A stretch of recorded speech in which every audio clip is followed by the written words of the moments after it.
From the American College of Financial Services, welcome to Annuity Insights, in partnership with New York Life. I'm Michael Finke, Professor of Wealth Management at the American College of Financial Services, and this is Annuity Insights, a fascinating series that dives into the science of annuities and their uses. I'm joined today by Bobby Samuelson, President of Life Innovators, and by David Blanchett, Head of Retirement Research at PGIM, an adjunct professor here at the college. And today we're going to talk about accumulation annuities. And Bobby, why don't you get us started? Talk a little bit about what the landscape of annuities that are designed for the purpose of accumulation look like. Yeah, I mean, I think the first thing is most people don't think of accumulation annuities, right? They think of annuities as for income, not for accumulation. And so why would someone think of an annuity for accumulation? Primarily because of the tax advantages. You have full tax deferral through the accumulation period. And after that point, you can annuitize, so you can turn it into income, or you can exchange it to a new annuity, or you can surrender it and pay tax on it. And so you have these options. And so effectively, this is a tax deferred insurance strategy. And because there's deferral periods, over, whether it's 1 year, 10 year, or longer, there's this opportunity to grow the account value. And so the question is, okay, well, how does that account value grow? And that's the difference between these different types of deferred annuities. They all have the same tax treatment. They all have the same sort of cost structure. The insurance company makes money through an investment spread or through some sort of asset-based fee, depending on the type of the product. But there's this time period where you get to accumulate interest. And so when you kind of think about the different types of accumulation annuities, they're often defined by the way that you earn interest through that period. So the simplest version of that is called a fixed deferred annuity. We actually don't see a lot of these anymore. If you look at the entire annuity industry, it's like a less than 1%, maybe 0.5%, 25 basis points or something is actually a traditional fixed deferred product where you earn a crediting rate or an interest rate declared by the insurance company throughout the surrender charge period.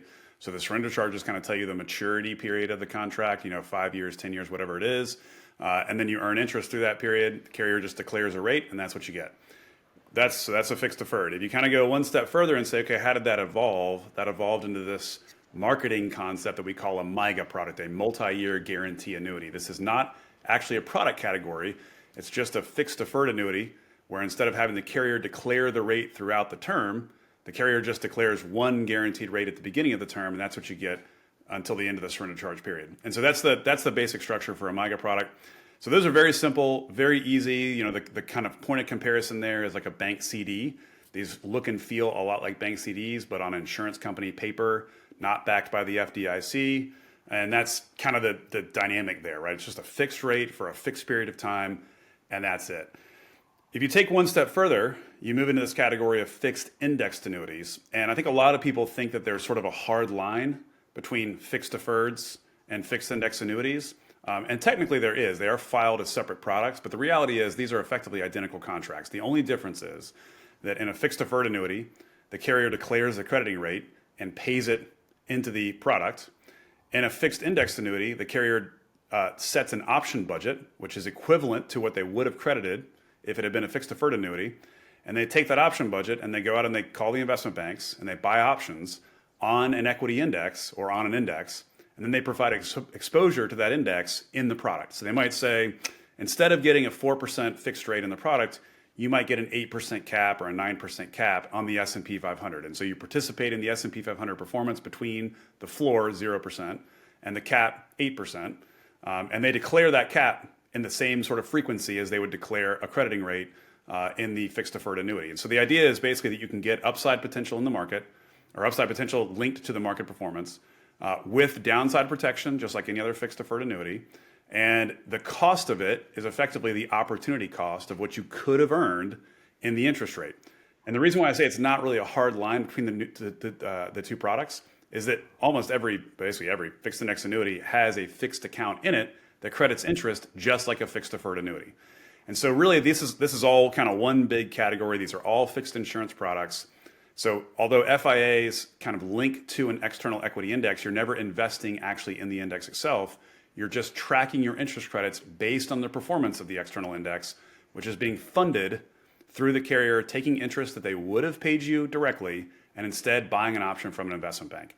So this option concept is really important in FIAs because that's the fuel for all the interest that you get, right? That's the way that we convert a fixed rate into this index linked rate all within the safety of a traditional fixed annuity product, which means you can't really have any downside risk. You can't pierce your principal. You can't pierce standard non-forfeiture values. And so you always have this downside protection every year for your interest credits and this sort of global protection in the product to make sure that you can't leave with less than you came in with after the end of the surrender charge period. So that's the concept for fixed index annuities. Now there is a hard line to make the next jump, which is to say, okay, imagine a world where a client says, I want index linked exposure, but I am willing to take some downside risk. So how do you then take some downside risk inside of this index linked concept? And that's where we move into this category that didn't have a name until a few years ago, but now I think we're all calling it RILAs, registered index linked annuities. What's the difference between an FIA and a RILA? There are a lot of mechanical differences. There are a lot of sort of regulatory differences, but the mechanics are very, very similar to FIAs. Now, the only difference between this and an FIA is you're also taking downside risk linked to the index. So you have some level of downside exposure. And because you're taking risk, what do? You get more upside potential. The carrier is still funding it with options. They're just now putting on 2 option trades, one that exposes you to downside risk, which they sell, and they're using the proceeds of that to buy more upside exposure with more options. And so now instead of having maybe an 8% cap, you might have protection on the first 10% of market declines or index declines, and then you might have a 15% cap or a 20% cap even, depending on the volatility environment or the rate environment. And so you kind of think about this again as a spectrum of MIGAs being sort of the safest thing out there. Index, FIAs having some level of index exposure, but always with that downside floor. When you go to a RILA, you really are taking market risk, but you're taking it in a defined way. So you know exactly what your downside exposure is. You know exactly what your upside potential is over exactly what period of time, whether it's a 1-year crediting strategy, 3 or 6-year crediting strategy, whatever it is. So if you go one step further then, say, well, wait a second, if I want to invest and get equity performance, I can do it in a RILA with some level of downside protection and some level of upside potential that's greater than an FIA, right? So FIAs are fixed products. We've now moved into the registered product world. That's why I'd say registered index-linked annuity. What do registered products allow you to do? Well, they allow you to invest directly in funds that are directly invested into equities or fixed income with big fund managers you've heard all the names of. We call that a variable annuity. And so the idea is the same concept as a fixed deferred annuity, basically. But rather than letting the insurance company invest the money and credit the interest back to you, now you can actually pick the investments that you want to go into directly, and you actually own the money, right? They're held in the separate accounts.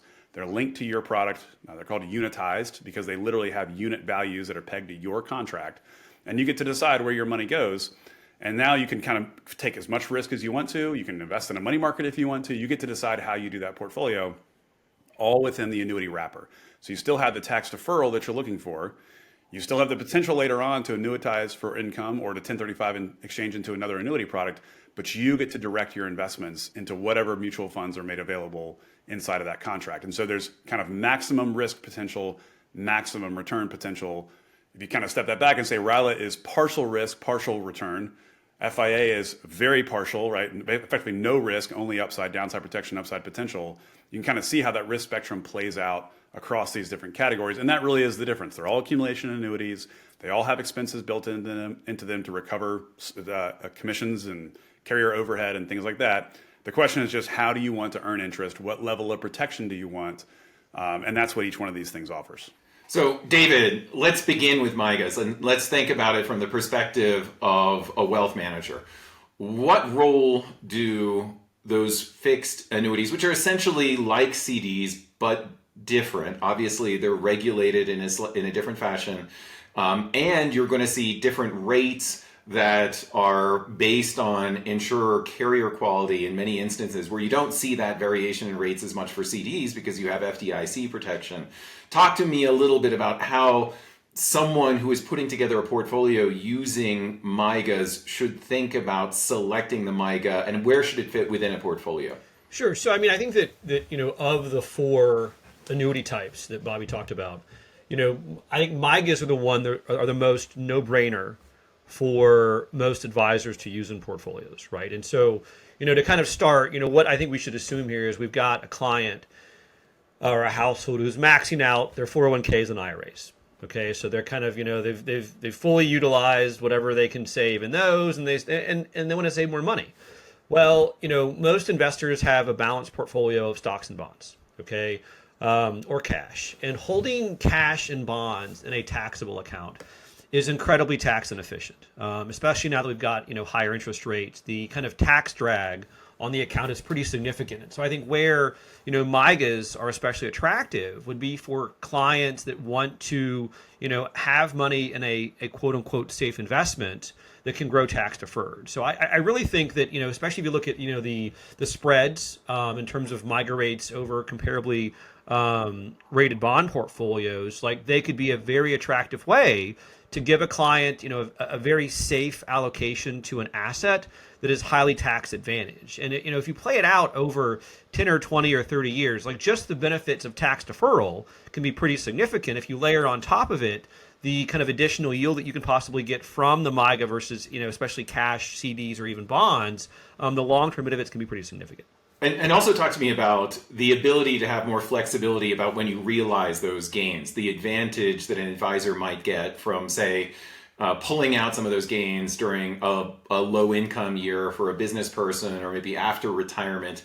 That's an opportunity that you don't get from a taxable bond portfolio. Right. And in a taxable bond portfolio, you're effectively at the mercy of the fund manager. And so, yes, there's going to be income coming through. They could also do other things based upon the overall portfolio situation. But the benefit of a MIGA is going to be that you choose when you realize the gains. Right now, I think that along those lines, I'm sure we'll get to this later. Within a MIGA, all the gains from the annuity are going to be taxed as ordinary income. Okay, that's the exact same way the gains are going to be taxed if you were to own bonds, for example. Where things get a bit more difficult, though, is long-term investors in like a variable annuity. Because if you hold, for example, an ETF for 10 or 20 or 30 years, the gains would be taxed at long-term capital gains. But out of the annuity, they would be taxed at ordinary income. So I think that some of the concerns investors have about possible kind of changes in taxation, it is a non-issue for MIGAs, but it becomes an issue potentially with these other kind of riskier types of annuities. Yeah, the word that I sometimes use for this is tax control. Like I think as an industry, we'll say things are, on the life insurance side, we'll say it's tax-free. No, it's only tax-free under certain circumstances, but you get to decide how it gets paid out. And I think to your point, David, it's really a level of tax control that you don't get with traditional direct investments, because they make decisions for you that may have taxable consequences that you don't have any control over that. And from the perspective of someone who's familiar with conventional bond investments, they may think that insurance products are subject to a large amount of firm-specific risk, that there is insolvency risk on the part of the insurer. How should they be thinking properly about insolvency risk? Let's say you get this tax deferral benefit. You may even get a higher expected return than you could from a comparable bond portfolio. But how should they be thinking about insolvency risk? Yeah, I think it's a real concern. And if you just look at MIGA rates across the industry, there are lots of low-rated companies who offer higher rates than higher-rated companies. And what that is somewhat of an indication of is the level of capital that the life insurance company is putting behind its products. The more capital you have, generally speaking, the higher your rating is. And so this is a real dynamic. And so there can be insurer insolvencies, and we actually have seen some examples of this over time. And there's some things going on right now in the marketplace that may end up being real issues. So I think you have to be thoughtful about who you buy your MIGAs from. Now, there are, of course, state guarantees that will support and cover a lot of the claims. So we don't have FDIC insurance. We do have state guarantee funds that can help. And those are assessments made to other insurance companies that did not fail. So if all of them go down, you got a real problem. That's actually how FDIC works as well. And so this is nothing new to the insurance world. But you really do have to be thoughtful. And so in the same way that you would pick a counterparty for a bond, and there are trade-offs for picking counterparties. If you just sat down with a client and said, which one do you like better, a 15% yield bond or a 5% yield bond? They're going to say, oh, I'd rather have the 15, until you explain to them that company's about to go bankrupt. And so it's a very similar logic here for MIGAs. You really should pick an insurance carrier that you know, that you understand, that has strong financials, and kind of weigh that against the rate that they're offering. And so it's not just top rate. It's also kind of this combination of ratings and rate that should factor into a MIGA decision from my vantage point. The trade-off isn't that different than if you just think about investing in more traditional bonds, right? I mean, the relationship between yields and financial strength isn't monotonic, but like typically, for the lower-rated insurers to induce people to buy their products, they have to offer higher yields. Well, you see that identical effect in the corporate bond market, right? So, high-yield bonds, typically offer higher yields than say, high quality corporates, but there's also more risk. And so I think that I'm less concerned about insolvency when you're talking about investing premiums of say less than $250K, which is the approximate state guarantee max, but it does become an issue at higher dollar amounts. So I do think advisors who are recommending clients consider MIGAs as part of a portfolio should potentially look to spread out those purchases across insurers to kind of to effectively guarantee that should something go wrong with the insurer, there is at least a state guarantee backup. And just very quickly, how should a MIGA get incorporated into a traditional portfolio? Should we consider it as a bond equivalent? Is it actually less volatile than a bond portfolio? So I would use it as part of a bond portfolio, but to your point, it's offering a guaranteed rate of return for a fixed period. Not even cash offers a guaranteed rate of return over a fixed period. There's effectively, with most bonds or even cash, there's effectively reinvestment risk, right? You go in and you buy it, and then you've got to reinvest, the sum at some future point in time. MIGAs are offering you a guaranteed rate of return. So from that perspective, they are incredibly attractive from a risk and return kind of plot on an efficient frontier. That being said, there can be really important issues around liquidity and access. And so I think that I do believe they should be used more widely as part of a portfolio, but you shouldn't allocate your entire fixed allocation to it because you might need access, you might want to rebalance. Things could happen that they just aren't well suited for. I think there's also a question of time horizon too.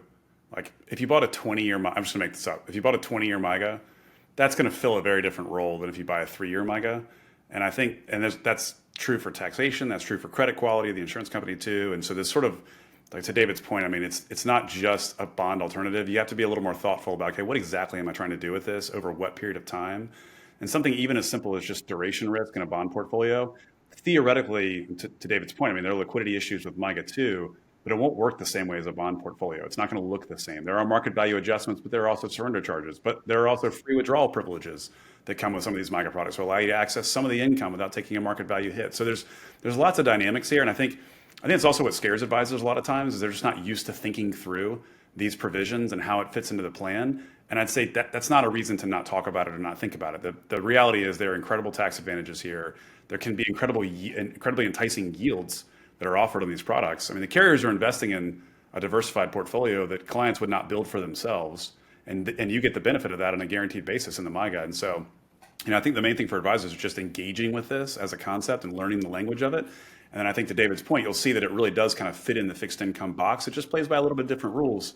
And you can use that to your advantage, especially over specific periods of time for specific purposes. All right. So let's say you get 5% return on a MIGA. With a fixed indexed annuity, what kind of a return do you get and how are they constructed? There's so much debate on this topic. So I'll say I would not go in assuming that FIAs will naturally beat a MIGA. And there's a variety of reasons why that's the case. But these are time-bound products, right? These are 5-year products, 7-year products, 10-year products, as defined by their surrender charge schedule. You can obviously get out and pay surrender charges anytime you want to. But if you want to stick with it for the kind of period of time where you have a surrender charge and then get out afterwards, which is what the vast majority of people do, then you have to think about, okay, what are equities doing over that particular period of time? And there are periods of time where an FIA would outperform a MIGA, and there are periods of time where a MIGA would outperform an FIA. So the way I would think about it from a planning standpoint is when you choose to go with an FIA, you are linking to equities or to the index, and we can get into different types of indices out there, but just think of it conceptually as linking to equities. If equities do well, then conceptually you'll do better than if you just own the fixed rate. And so that's the whole concept behind an FIA is it's similar argument to the one David was making about being a bond replacement, but now you have this sort of equity kicker that shows up without taking actual equity risk. Now, that's the pitch. I would argue the equity risk is that you get a 0 and you would have gotten a 5 in the MIGA. And that's real risk, right? That's opportunity cost of capital. There's opportunity cost of capital in choosing an FIA. That is your risk. But if equities do very well, you will be rewarded for that. And that's the dynamic. I don't think any advisor should sit down and say an FIA will outperform a MIGA. We may be able to make that statement over a 50-year time horizon or a 1,000-year time horizon, but we can't make that statement over a 3-year time horizon because a lot changes in 3 years. Your clients have varying needs, but there's one thing they all want: to make tax-smart financial decisions. Step up your service to them with an education from the leaders in tax planning today. with the American College of Financial Services Tax Planning Certified Professional Program. Deepen your understanding of modern lifecycle tax planning. Identify, evaluate, and implement advanced tax strategies for individuals and business owners, all while ensuring you remain compliant with current legislation. Power your planning with crucial insights from experts including CPAs, attorneys, and academics like Jeffrey Levine, Alan Gassman, Michael Kitsis, Sophia Duffy, Michael Finke, Ed Slott, and more. Because financial planning is tax planning. Learn more at theamericancollege.edu/TPCP and see how you can expand your opportunities. I saw something online where you had actually given some information about average interest crediting on fixed indexed annuities, say over the last 5 years. What was that amount? And is that, in a sense, if we look at the performance in hindsight, is that actually pretty close to what you would have gotten from a MIGA? So equities were ripping the last 10 years. And so no, FIAs would outperform a MIGA over the last 10 years. If you took the 10 years prior to that, you might have gotten a different result. So I think that's the issue, is you're looking at 10-year slugs of time, and 10-year slugs can move around a lot. And also, I mean, we've had the best equity performance just in terms of risk-adjusted returns in the history of like mankind since 2009. And so I think people have sort of been lulled a little bit into this idea that FIAs always deliver those kinds of returns. That should not be your base expectation. In the same way that people who invested in equities from 2009 until now should not assume they're going to get 14% price returns forever. No one should assume that. No financial advisor should assume that. And FIAs don't change that logic. You should assume more normal performance. And over the long run, in my view, and I think talking to a lot of the option dealers who sell stuff on this, like the general academic view on this is that in the long run, MIGAs and FIAs should actually perform very similarly if you roll them back to back forever. But there's going to be a lot more variance in the FIA results than there will be in the MIGA results. I was going to say, I've actually built out like a stream of like what theoretical caps would have been going back to like the 1990s. Like you can just buy data online about, historical, right? The implied volatility service and all that. And like, I think to Bobby's point, like, yeah, like the FIAs have done pretty well over the last 20 years because equities have done outstanding. But here's the thing is like, they didn't beat MIGAs by that much. And I don't want to sound negative on FIAs. I think that there's ways you use them in a portfolio, but there is this additional consideration with FIAs, with MIGAs, is that there is a positive correlation to the performance of your portfolio. Right? In theory, the correlation of MIGAs to your portfolio is zero. That is incredibly valuable. You're going to get a return no matter what. With FIAs, though, based upon how you invest, they're going to co-vary with the returns of whatever else you invest in. And so it kind of actually doesn't, provide that same kind of risk mitigation that you get in MIGAs. And so, yes, maybe FIAs have done well over the last few years because of equities, but I really think that when it comes to investing conservatively, MIGAs are just more attractive than FIAs because they do provide that uncorrelated tax advantage return. One of the most attractive things about FIAs is the behavioral element, that it allows people to not fear losing money while at the same time participating in some of the upside of the equity market, where they might have regretted not being able to participate in the equity market if they would have bought a MIGA. So it allows people to feel like they're getting some of the upside when the market does well, while still being protected against the downside. So I think it's one of those incredibly behaviorally appealing products that maybe a finance professor would not buy. It's one of those examples of where the story is sometimes a little more powerful than the actual results. I mean, the idea of downside protection with upside potential, everybody loves that story. Nobody doesn't love, like everyone would choose if they could have full upside with no downside. That's what they would choose. The trick is just you don't get full upside. But there's, I'd say 100% of clients appreciate the fact that when the market's down 20%, they got a zero. And I'd probably say only 20% of clients are mad about the fact that when the market's up 20, they only got 10.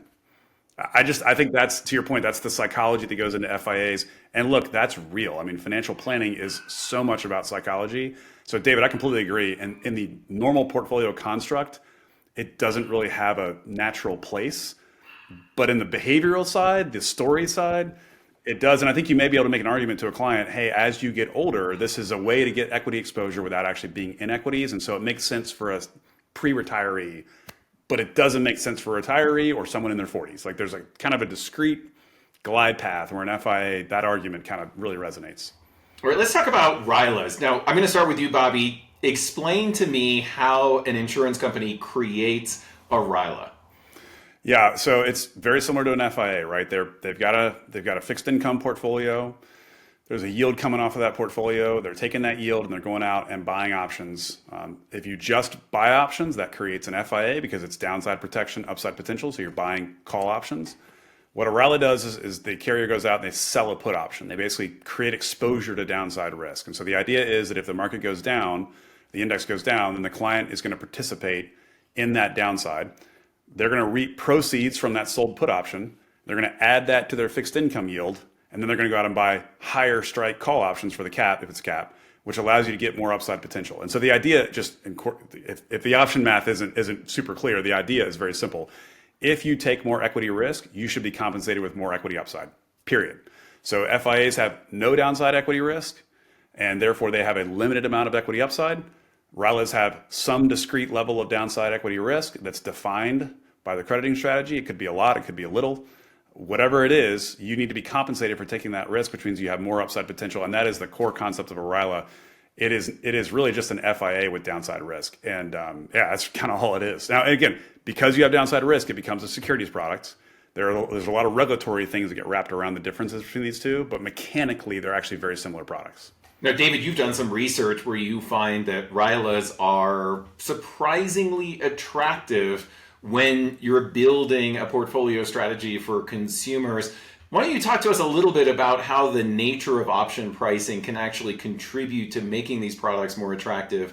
And you hear some fallacies, such as the insurance company keeps that upside beyond that cap. That's not the way it works at all, isn't it? It's really an option constructed product. Yeah, as someone that spends too much time trying to build portfolios and does investment stuff, I think where RILAs are exciting or interesting is the fact that it kind of radically increases what you can develop when you introduce downside risk, right? If you can't lose money, there's really not a whole lot that you can do. Your options budget's not going to be all that fantastic, a little bit of upside. But the minute you say that, if returns, go down, you can lose money. You all of a sudden have all these different ways that you can configure possible upside, right? And so one effect that's existed for a long time in the options market is just that, so what option you sell to create the additional upside for a buffer RILA is what's called an out of the money put option, right? And historically, if you look at how options are priced, things like it's called implied volatility,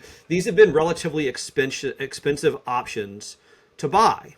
And so the point that I've made in the past is, you can either own equities outright and lose money if they go down, or you could buy a RILA and lose money if equities go down. But can you create effectively an attractive synthetic exposure on the upside by utilizing it via a buffer approach, for example? And so, the effect isn't always there, but it's been pretty pronounced, or that's been a pretty attractive way historically to design portfolios. Now, an important point I make is that not all RILAs are created equal. There's two main types. There's buffers and floors. Between the two, buffers are much more popular. They're also a lot more attractive from an investment perspective. I think from a story perspective, floors sound better. I can only lose money, up to negative 10%. But looking at historical risk and returns, option prices, and all that, I think there is a story out there where buffers belong in a portfolio. Now, in the interest of full transparency, there's lots of ways that you can create this exposure. You could literally sell out of the money put options in your account if you have the right criteria. You can buy ETFs, you can buy RILAs. And so I think that we're seeing this growth of options-based strategies that could add value for certain types of investors. But part of the assumption here of when you're taking advantage of this volatility smile or the volatility skew, in this case, for long-term equity options, in other words, historically, investors have been rewarded for selling those out-of-the-money put options where you can actually earn something that improves the Sharpe ratio of a portfolio by buying a product that takes advantage of that market anomaly. But Bobby, you've argued in the past that what can seem like a market anomaly in the past may not necessarily reflect an anomaly in the future, and it might reflect fair pricing for risk. Yeah, and I think that's kind of the debate is, okay, so if you take on, why do buffers look better than floors? If we had flat skew, floors would look better than buffers. But we don't. We have this volatility, and it's actually not a volatility smile until you get way out of the money on on the call side. So if you actually think about how skew operates, it's a downward slope through the strike to about a 20% annualized cap, and at that, or out of the money strike price, and at that point it starts to go back up. So one of the interesting dynamics is, yeah, you're selling this put. The market is pricing in actually a lot of tail risk, which, by the way, we've seen. I mean, think about the drop in 2020. Think about, obviously, the quick drop in 2008. It's basically pricing in these extreme quick drops in the market that we actually have seen play out. And that's why the skew is higher. People are trying to buy protection for that.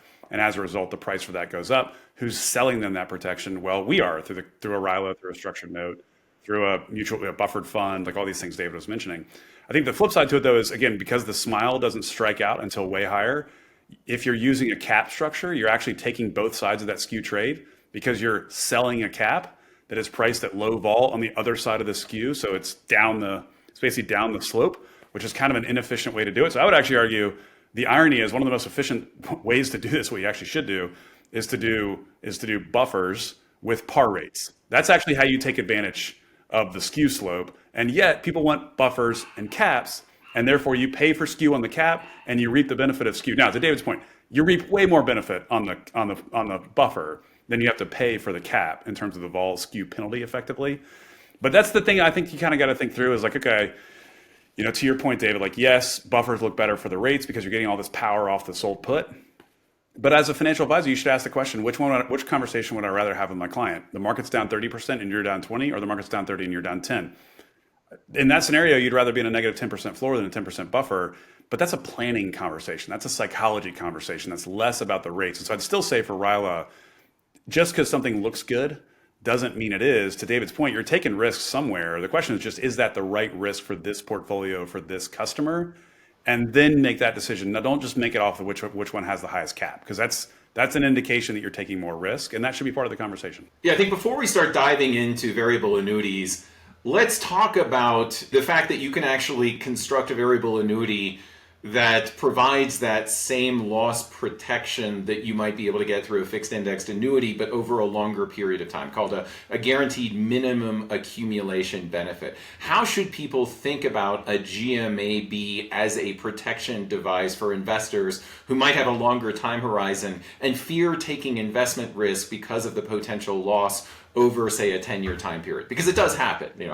Being someone who got their first job in 1998, you can actually have 10-year periods where you lose money on equity investments. What is the benefit of a GMAB? So yeah, GMABs, I think it's sort of one of these ideas that makes complete sense and yet doesn't seem to get a lot of traction in the marketplace. And then I think when RILA came out, there were a lot of companies that their response to RILA was, hey, we've already got a GMAB. We already offer this. We already offer some level of downside protection, and you get unlimited upside potential. You just have to pay for this GMAB fee, which could be 1% or 1.5% or whatever the number is. So I think it's one of those conceptual things that when you explain it the way you did, Michael, people love that idea, but for whatever reason kind of hasn't taken off as much in the marketplace. And I think there's a couple of reasons for that. One is there's an explicit fee for the GMAB, whereas in a RILAs are typically sold as a no fee structure. Now, of course, that's somewhat misleading marketing. Of course there are fees. It's just that you can't see the fees. The fees are baked into the option budget. So you have a lower option budget versus if you had an explicit fee, you'd have a higher option budget. So I think some of it's just the optics of you got to pay for this GMAB. That can be fairly expensive because if you think about it, it's just a long dated put option. There's actually a lot of risk for the insurance company there. And I think that's where advisors kind of get hung up. I think there's room for both of them. These actually kind of do different things. And one of the things I like about the GMAB is you get the dividends in the underlying index, which you don't get in the RILA, which I think is also a point that's often missed. You're actually investing in the funds and you're actually getting protection on that. But what I also like about the RILA is there's a defined outcome, right? You know exactly over what period of time you're looking. You know exactly what your protection level is. You know exactly what your upside is. You can set it and forget it. It just is what it is. And so I think these two things can kind of live together. I don't think they're necessarily substitutes for one another, but they are going after the same psychology of, hey, I want some downside protection. It's just the optics look very different. David, what's your opinion of GMABs? So products that provide long-term protection against loss, but offer a more pure upside. But as Bobby mentioned, these are actually, you're paying a percentage every year for this protection, but that makes sense because protecting against long-term equity risk is expensive, as we just talked about. I mean, to me, I don't know that I have a strong opinion. I think to me, it's always like what is the cost of the protection, and how does it fit in everything else more holistically? Like, when I say like RILAs add value, the question is always going to be, well, in the context of like a total portfolio optimization, right? So let's incorporate everything. So I think that like almost any insured product, like they can make sense. The question is always like, at what cost? And the cost has bounced around quite a bit. Like GMABs, I mean, you can really lose your shirt as an insurance company on a GMAB. I mean, you're effectively just writing long dated put options, and that's super risky. So to David's point, like that cost could be significant, and if it's not, then there's something going on at the insurance company, and that may be a temporary phenomenon, right? And that's why a lot of you don't see a ton of GMABs in the market, because these things are really hard to price. And it is very attractive in the sense that it allows people who might prefer a more conservative portfolio to accept a greater amount of equity risk, because they know that no matter what happens, they're always going to at least get their money back over a defined period of time. Yeah.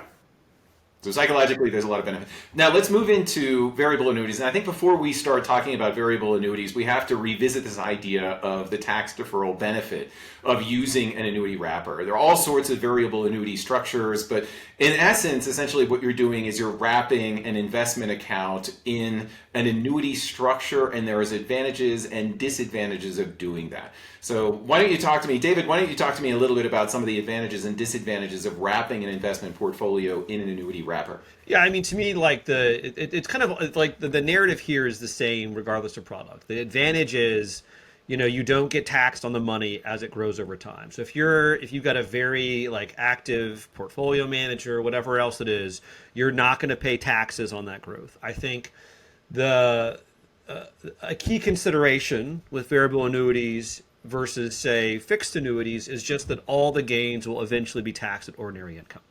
And so that's really important, because if you hold, a tax efficient ETF, you're going to get qualified dividends, long-term capital gains. So like that, to me, like the tax arbitrage that's present with variable annuities based upon how they're invested isn't going to be the same with like a MIGA if the MIGA alternative was going to be invested in a fixed income portfolio. Now, that being said, if in the VA you're investing in a 50-50 portfolio and the equity piece is in this like incredibly active equity mutual fund, there could be a huge benefit there. To me, the question is kind of where does it slot in more holistically in terms of what you're buying, and then what are the tax implications?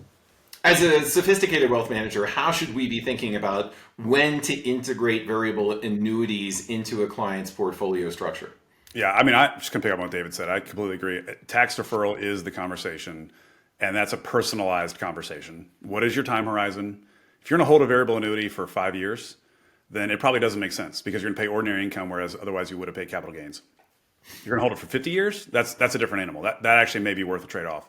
So I think there's a time horizon component. There's also a component of this, which, it's where VAs are so tricky, because theoretically a VA makes perfect sense. And there are a lot of great fee-based VAs out there that have low-cost funds. There's a lot of really efficient solutions out there. Traditional VAs, though, also have big surrender charges. They have different types of commission structures. And they have loaded funds. So if you buy a fund inside the product, the fee of that fund is going to be a lot higher than if you bought it outside the product, which is obviously just an additional cost of the wrapper. So it's not just a tax conversation. It's also a fee drag conversation, and how you want your advisor to be paid. Again, if you've got a 50-year time horizon, you probably are going to pay less compensation in a series of rolling VAs to your advisor than if they did a 1% wrap fee.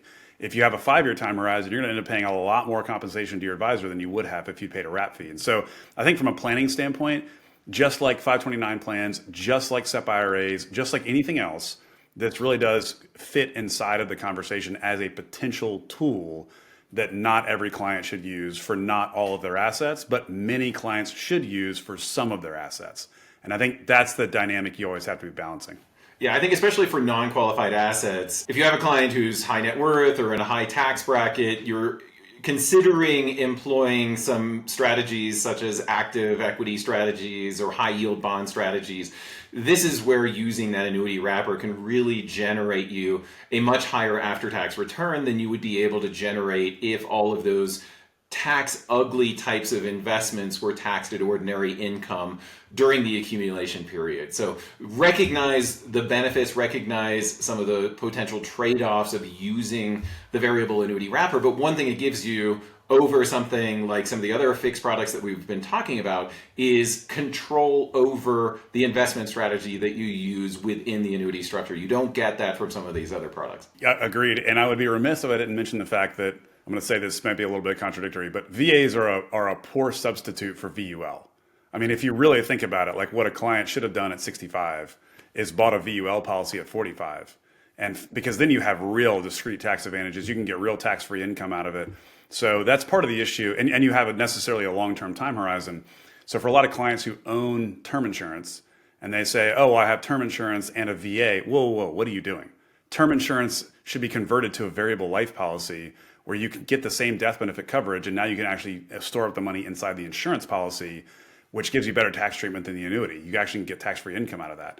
And so I think that's kind of the other dynamic too, is there's also, the annuity is not the only option. Life insurance is also an option. Each one of these products we've mentioned has a life insurance analogy to it.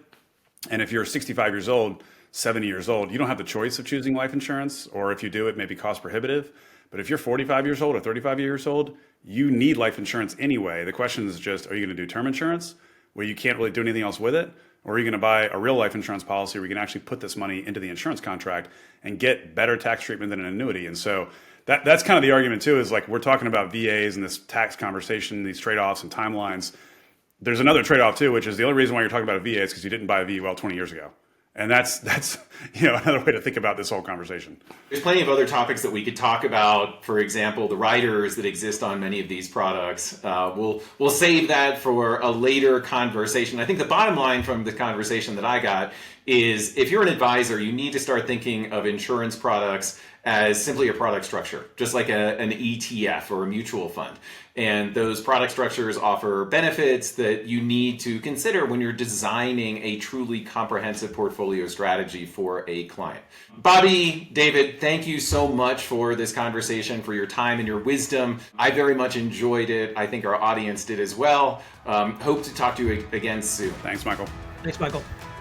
Thanks for listening, and we hope you join us on future episodes. Annuity Insights is a production of the American College of Financial Services. Annuity Insights is produced and owned by the American College of Financial Services with generous support from New York Life Insurance Company. Accuracy of information is subject to change, taxes, legal, rates, etc., but believed accurate as of the time of recording, January through April 2025.